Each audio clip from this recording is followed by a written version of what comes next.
భారతదేశంలోనే ఎవరైనా retired people కానీ లేకపోతే పీస్ఫుల్గా లైఫ్ లీడ్ చేయాలంటే ఒక డెస్టినేషన్గా ఫీల్ అయ్యే నగరం విశాఖ నగరం. అందుకే దాన్ని సిటీ ఆఫ్ డెస్టినీ కూడా పిలుస్తూ ఉంటాం. అటువంటి ప్రశాంతమైన విశాఖ నగరంలో గత కొద్ది సంవత్సరాలుగా జరుగుతున్న పరిణామాలన్నీ గమనిస్తూ ఉన్నాం. ఒకప్పుడు ప్రశాంతతకు మారుపేరుగా ఉన్న ఈ విశాఖ నగరం ఇప్పుడు ఎప్పుడు ఏం జరుగుతుందో తెలియని ఒక అభద్రతా భావంతో ప్రజలందరూ కూడా బిక్కుబిక్కుమంటూ గడపాల్సిన పరిస్థితి మనం చూస్తూ ఉన్నాం.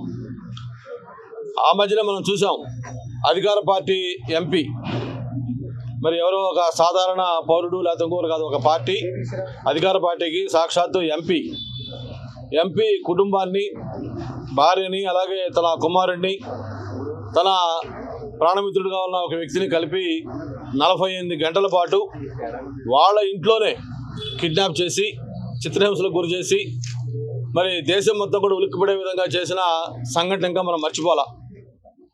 మరి దాన్ని మర్చిపోకముందే రాత్రి జరిగిన సంఘటన, ఒక మండల మెజిస్ట్రేటు, ఎంఆర్ఓ స్థాయిలో ఉన్న ఒక అధికారి, మరి నగరం నడిపడ్డది కూడా మధురవాడ లాంటి ప్రాంతంలో ఎప్పుడూ జనసమ్మర్దం ఉండేది, నగరంలో చాలా రద్దీగా ఉండే కోడల ప్రాంతం అది.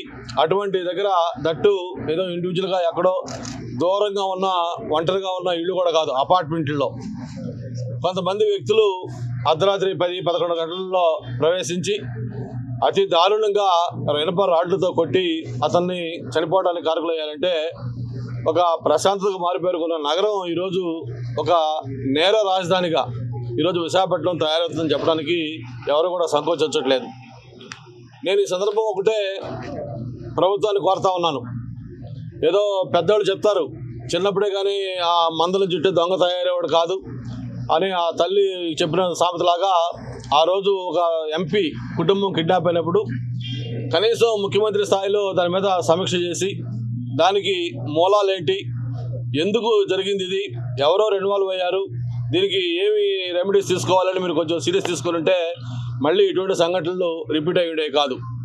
మీరు యాజ్ యూజువల్ యథా రాజా తథా ప్రజ, మరి ఒక ముఖ్యమంత్రి ఎంత లైట్గా తీసుకుంటున్నాడో, ఎంత నిర్లిప్తగా ఉంటున్నాడో, ఎంత ఇటువంటి సంస్కృతి ప్రోత్సహిస్తూ ఉన్నాడో దాన్ని బట్టే ఈ సంఘటనలు కూడా ఈరోజు నగరంలో జరుగుతూ ఉన్నాయి. మరి మనం చూస్తూ ఉన్నాం ఈ 5 సంవత్సరాల్లో మరి ఎక్కడెక్కడి నుంచో రాయలసీమ ఫ్యాక్షన్ అంటున్నారు, కడప ఫ్యాక్షన్ అంటున్నారు, చివరికి పులివెందుల ఫ్యాక్షన్ అని చెప్పి ఈ మధ్య భూ సంబంధించిన సెటిల్మెంట్లు కానీ తగాదాలు కానీ ఏ విధంగా ప్రైవేటు వ్యక్తులు వచ్చి సెటిల్ చేసుకుంటా ఉన్నారో మనం చూస్తూ ఉన్నాం. ఏదైనా ఒక భూమి మీద ఆ వ్యక్తులకు కనబడిందంటే ఆ భూమి వాళ్ళకి ఇవ్వాల్సిందే. వీళ్ళకి ఇష్టం ఉన్నా లేకపోయినా, వీళ్ళకి అమ్మాల్సిన అవసరం లేకపోయినా సరే ఆ వ్యక్తులకు ఆ భూమి నచ్చిందంటే అది వాళ్ళు చెప్పిన రేటుకి ఆ భూమి వాళ్ళకి ఇవ్వకపోతే ఎలాంటి పరిణామాలు వస్తాయో చాలామందికి రుచి చూపించారు. అటువంటి ఒక విష సంస్కృతిని, ఒక భూ మాఫియాని ఈ రాష్ట్రంలో ప్రత్యేకించి విశాఖపట్నంలో ఈ మధ్య దాన్ని స్ప్రెడ్ చేశారు. మరి దీనికి అంతలకు కూడా మూలాలేంటి, అసలు ఎక్కడి నుంచి జరుగుతూ ఉన్నాయి? ఒకప్పుడు విశాఖ అంటే చాలా పీస్ఫుల్గా ప్రశాంతంగా మారిపేరుగా ఉన్నది. ఈరోజు ఇది ఎగ్జిక్యూటివ్ క్యాపిటల్గా చెప్పుకుంటా ఉన్నారు వైఎస్ఆర్ పార్టీ ప్రభుత్వం వాళ్ళు. అటువంటి ఈరోజు ఒక క్రైమ్ క్యాపిటల్గా వైజాగ్ని తయారు చేశారు. ఈరోజు తెల్లారితే పేపర్లో ఏం న్యూస్ వస్తుందో, టీవీలో ఏం న్యూస్ రావాల్సి వస్తుందో అని చెప్పని ప్రతి ఒక్కరు కూడా భయపడే విధంగా ఈరోజు ఇక్కడ పరిస్థితి తయారైంది. ఇప్పటికైనా సరే ప్రభుత్వం దీని మీద సీరియస్గా దృష్టి పెట్టాల్సిన అవసరం ఉంది. ఈరోజు చూస్తూ ఉన్నాం ఏదో ప్రొఫెషనల్ కిల్లర్స్ లేకపోతే పెద్ద పెద్ద మాఫియా గ్యాంగ్స్ కాదు, చిన్న చిన్న పిల్లలు కూడా ఈరోజు క్రైమ్కి పాల్పడుతూ ఉన్నారు. దీని అంతలో కూడా కారణం ఏంటంటే ఏదైతే ఈరోజు గంజాయి లాంటి మాదక ద్రవ్యాలు కానీ ఇవన్నీ కూడా విచ్చలవిడిగా దొరకటం, దేశం మొత్తానికి కూడా గంజాయి ఈరోజు ఆంధ్రప్రదేశ్ నుంచి సరఫరా అవుతా ఉందంటే పరిస్థితి అర్థం చేసుకోవచ్చు. ఆ మూలాల్లో కూడా వెళ్ళాల్సిన అవసరం ఉంది. సాక్షాత్తు దేశానికి సంబంధించిన హోమ్ మినిస్టర్ అమిత్ షా గారు విశాఖపట్నంలో మధ్య మీటింగ్ పెట్టినప్పుడు అన్నారు, ఈ రాష్ట్రంలో భూ మాఫియా పెరిగిపోయింది, భూ కబ్జాలు ఎక్కువైపోయినాయి, నేరాలు ఎక్కువ జరుగుతూ ఉన్నాయి, ముఖ్యంగా విశాఖపట్నంలో నేర సంస్కృతి పెరిగిపోయింది అని సాక్షాత్తు సెంట్రల్ హోమ్ మినిస్టర్ విశాఖపట్నం బహిరంగ సభలో చెప్పిన నేపథ్యం మనం చూసాం. ఆయన చెప్పారో లేదో నెక్స్ట్ 2-3 రోజుల్లోనే ఎంపీ గారి కుటుంబాన్ని కిడ్నాప్ చేసుకున్నారు. మరి ఇలాంటి పరిస్థితులన్నిటి కూడా ఇప్పటికైనా నేను ఒకటే ముఖ్యమంత్రి గారిని కోరుతా ఉన్నాను, మీరు చాలా విషయాల్లో లైట్గా తీసుకుంటూ ఉంటారు. మీరు ఏది కూడా సీరియస్గా తీసుకోవట్లేదు.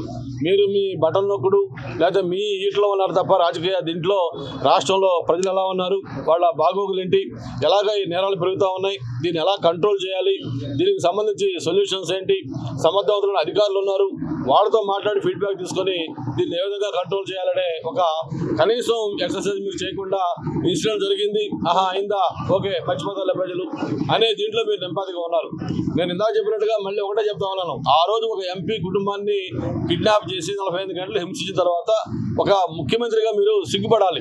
అధికార పార్టీ ఎంపీని 45 గంటలు వాళ్ళ ఇంట్లోనే కిడ్నాప్ చేసి నగరం నడిబొడ్డులో ఉంచితే కనీసం దాని మీద కమిషనర్ లేకపోతే మిగతా సీనియర్ అధికారుల స్థాయిలో ఒక సమీక్ష కూడా మీరు రివ్యూ చేయలేదంటే మిమ్మల్ని ఏమనాలో ఎంత నాన్ సీరియస్గా ఉన్నారో అర్థం చేసుకోవచ్చు. మీరిచ్చిన అలుసే ఈ రాష్ట్రంలో ఏమైనా సరిగిపోద్ది అనే ఒక భరోసా ఈరోజు వీళ్ళకి నేరగాళ్ళ కొద్ది కాబట్టి ఇలాంటి సంఘటనలు జరుగుతూ ఉన్నాయి. మరి ఆ కుటుంబానికి ప్రగాఢ సానుభూతి తెలియజేస్తా ఉన్నాను. ఇప్పుడే వాళ్ళ సోదరుడు టీచర్గా ఉన్న ఆయనతో కూడా మాట్లాడే కుటుంబ సభ్యులతో కూడా చిన్న పిల్లలు, ఒక 6 సంవత్సరాల పాప, 3 సంవత్సరాల బాబు, వాళ్ళకి ఒక మండల స్థాయి అధికారి. మరి అటువంటి అధికారి ప్రాణానికి కూడా రక్షణ లేకపోతే ఈ ప్రభుత్వంలో మరి ఒక సామాన్యులకు రక్షణ ఎక్కడ ఉందో అందరూ కూడా అర్థం చేసుకోవాలి, ఆలోచించాలి. ఇప్పటికైనా సరే ముఖ్యమంత్రి దీని మీద సీరియస్గా దృష్టి పెట్టి వెంటనే అవసరం వస్తే హోమ్ మినిస్టర్ని పంపించి డీజీపీని పంపించి మొత్తం 2 రోజులు ఇక్కడ పూర్తిగా కాన్సన్ట్రేట్ చేసి ఎవరైతే ఈ నేరాలు చేశారో వాళ్ళని వెంటనే పట్టుకుని అరెస్ట్ చేసి వాళ్ళ తగిన శిక్ష వేస్తేనే భవిష్యత్తులో మరిన్ని ఇటువంటి రిపీట్గా ఉంటాయని చెప్పి కూడా తెలియజేసుకుంటూ, మరి ఈరోజు ఒకప్పుడు కడప లేకపోతే రాయలసీమలో ఇటువంటి మనం చూసేవాళ్ళం. అటువంటిది విశాఖలో కూడా నిద్రలేస్తే ఈ భూ సంబంధించిన కిడ్నాప్లు, మాఫియాలు ఇవన్నీ జరుగుతూ ఉన్నాయి. అందులో భాగంగానే ఈరోజు ఈ భూ మాఫియా కింద ఈ ఎంఆర్ఓ గారి యొక్క మరణం కూడా జరిగింది అనేది ప్రాథమికంగా అందరూ అంటా ఉన్నారు. ఎవరైతే దీనికి పాల్పడ్డారో వాళ్ళని వెంటనే పట్టుకొని శిక్షించాల్సిన అవసరం ఉందని చెప్పి కూడా డిమాండ్ చేసుకుంటూ ఆ ఫ్యామిలీకి ప్రగాఢ సానుభూతిని, సంతాపాన్ని తెలియజేస్తా ఉన్నాం.